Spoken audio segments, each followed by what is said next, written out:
like I promised, I'll come on here and give updates about the nature of the exam. If you've not watched the previous videos, go back and watch the previous videos. The first video I had was how to get ASCP certified, what you need to do before you start the process of your examination. And then the second I talked about was the content of the examination. And then now I'm just going to give like a small recap on the nature of the exams. So first, my name again is Minette Remer. I'm from Cameroon and I live in the United States. I live and work in the United States. I'm ASCP certified, and this is just for our new subscribers. Please go back and watch the previous videos if you can. I'm not you're not obliged to, but if you can, subscribe so you have updates about our next videos, and also progress about the exam sessions, the exam training sessions we're doing. In the current session, we already have the past students from the past sessions sharing their experiences, how they face the examination. You want to get on board on this forum because you have first-hand information from different candidates who wrote the exams at different point in time through our sessions, giving their testimonies, sharing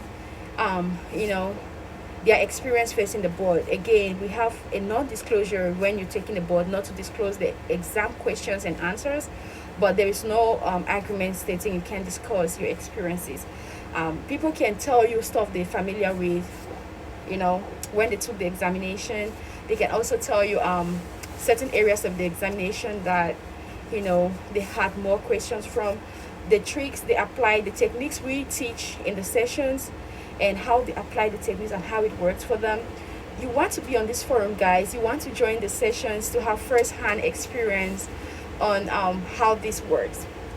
All right, back to the nature of the examination.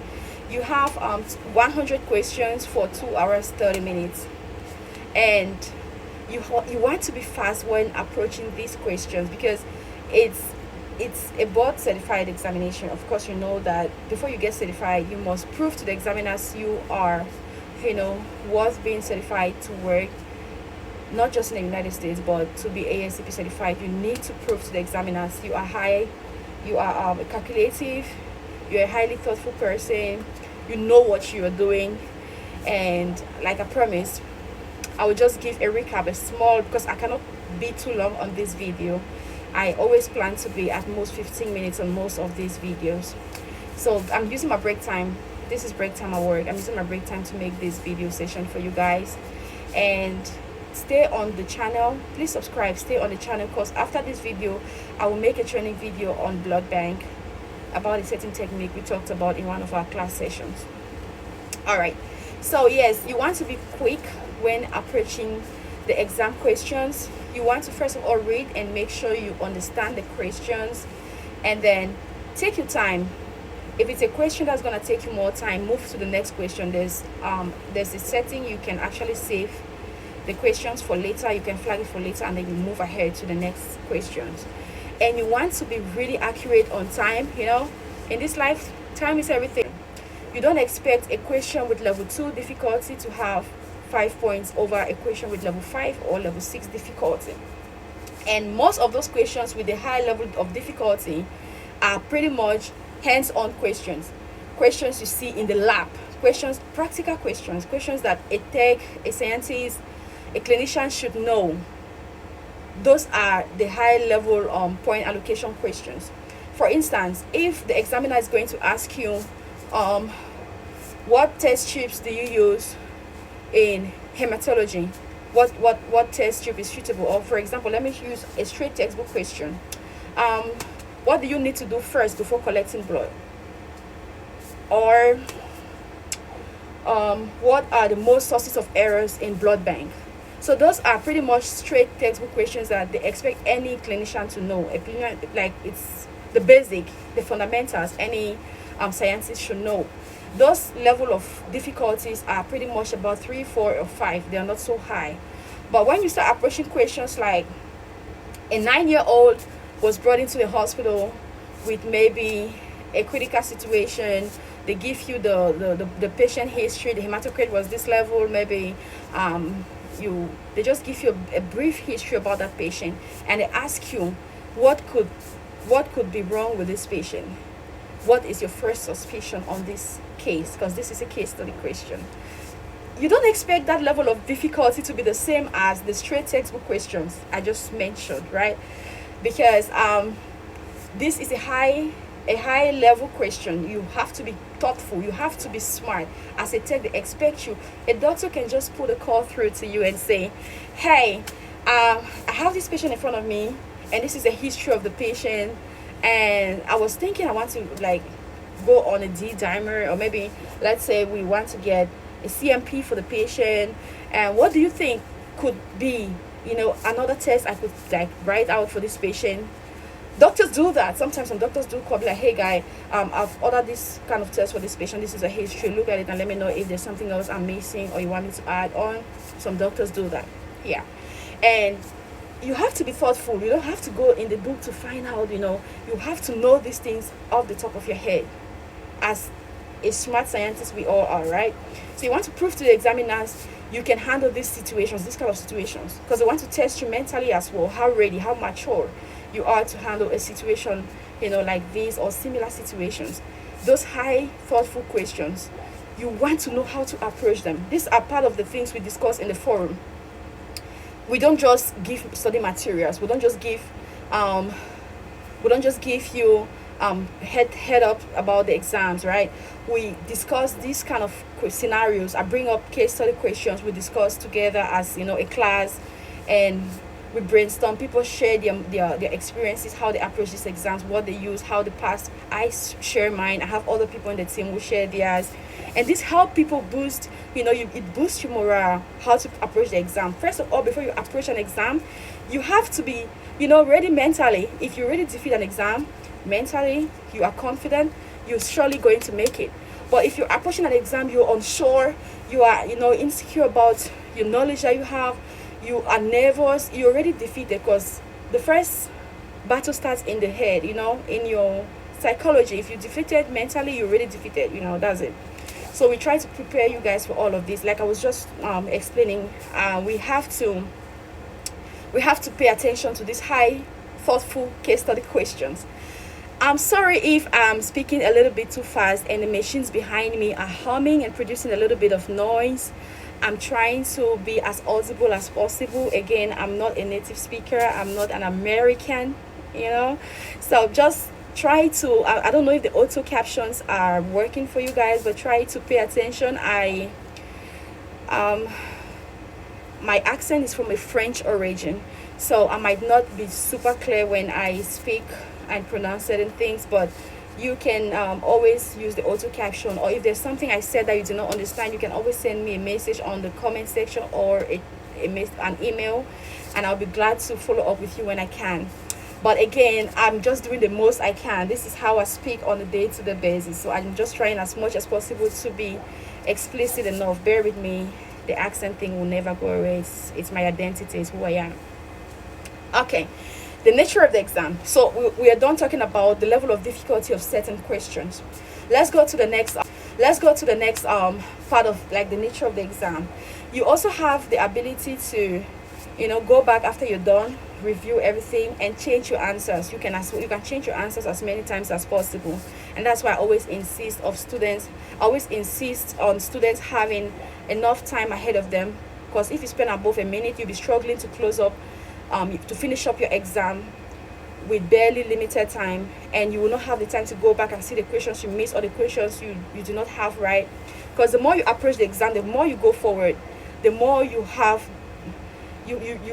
like a reminder, or should I say maybe you have a memory of some of the case studies you've missed in the past, because there are questions in front that give you a clue about some questions you really missed in the past, or maybe you answered something that was a little different but similar to something else, and then you go back and change. So you want to make sure you are safe. You have at least 20 minutes more left by the time you're at the end of the question, so you can go back.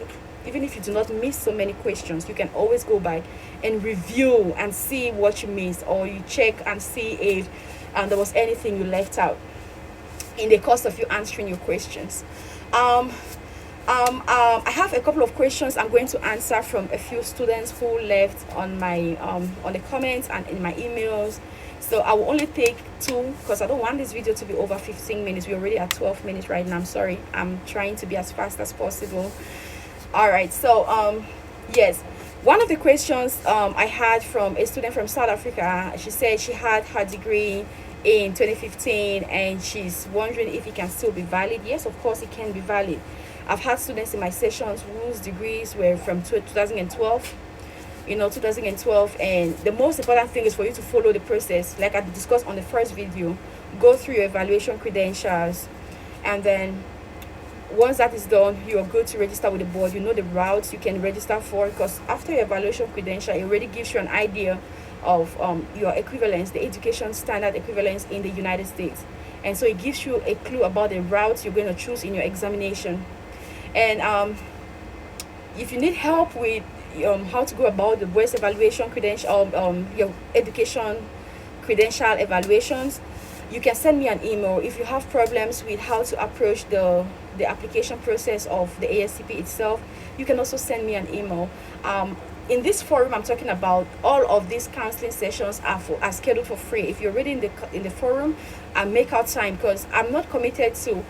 There's so many people reaching out and I can only do so much, but I have a level of commitments to the few people in the forum where I schedule time on Saturdays and we talk about any questions you have. You write them all down, we schedule a session, and then we talk about this one-on-one, how to approach the exams, what you need to do with your evaluation. I can even handle some part of the credential evaluation for you if I can, and then I can advise on the routes to take that you'll be confirmed to take your exams, because you don't want to choose the wrong route. They're going to turn your application down and tell you you're not qualified to take this exam, and that will mean you doing it all over again. So yes, the question from the student from South Africa, you can it will be, your education credentials are going to be accepted. You can go through the evaluation process, and yes, you can take the exam. And if you've been out of school for too long, you need a little bit of coaching, a little bit of counseling, or you need a little bit of motivation. Our firm have people who have had 20 years experience in the field and they're trying to migrate to the United States or other areas, and they just need somebody to encourage them. If you don't know the study materials you need to use, I can always tell you how I got my study materials. And you don't have to be in the forum to pass the exam. You can do your thing on your own. But if you need help, to get the exam in one try, we provide you, the study materials, textbooks, and stuff. And we do weekly sessions. Once a week we meet, and then we have review sessions. We take exams just to make sure you are at the same level, with most of the peers who have approached the exams and made it. And we are all here to help. So that's why I encourage and keep insisting for you guys to join the forum. Okay, I'll take another question. So I have another question from another student from Kenya, and the question was what they need to do. This question you're asking, who's this? I'm sorry, I cannot pronounce your name, but I don't want to say it the wrong way, but excuse me. You're going to have to send me a message. You will check your email later today. I will send you my phone number. You send me a direct message and we can schedule a session, and we will talk about how you can go in a direct message, and we can schedule a session, and we will talk about how you can go through the evaluation. Because I mentioned some parts of it in the first video. You can go back and watch the first video again, and if there's anything I left out or you do not understand, you can check your email, and I'll send you my phone number for a direct message, and we have a one-on-one conversation. Yeah, pretty much I've just recapped everything: the nature of the exam, how many questions you have in the exam, and in what time, and how the points are allocated. The 100 questions don't have 100 points. Different questions have different points, and you have to understand that you want to be more equipped, you want to be more ready for case study questions than the straight textbook questions.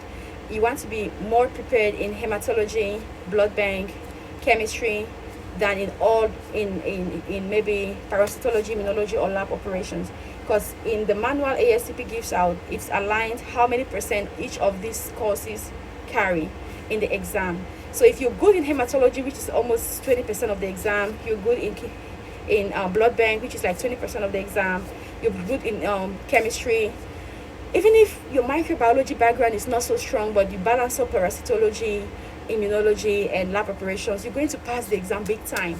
So these are small clues. These are just a little bit of um, revealing informations that I share with the people in our forum that you don't get from just going online and buying the book to study by yourself, or just going online buying a software to study by yourself.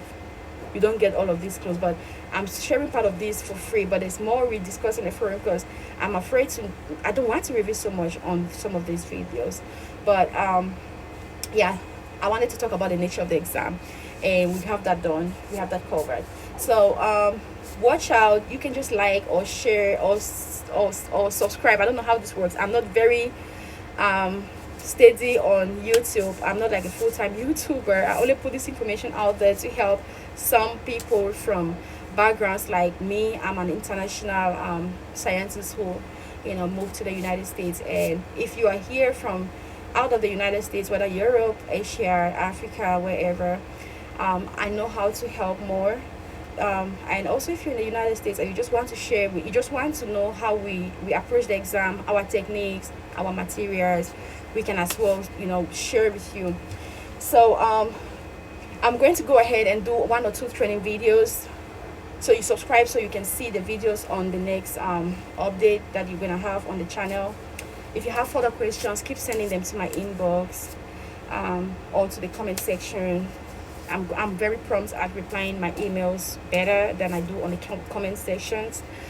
All right, so bye guys. I hope you guys stay safe during this winter season.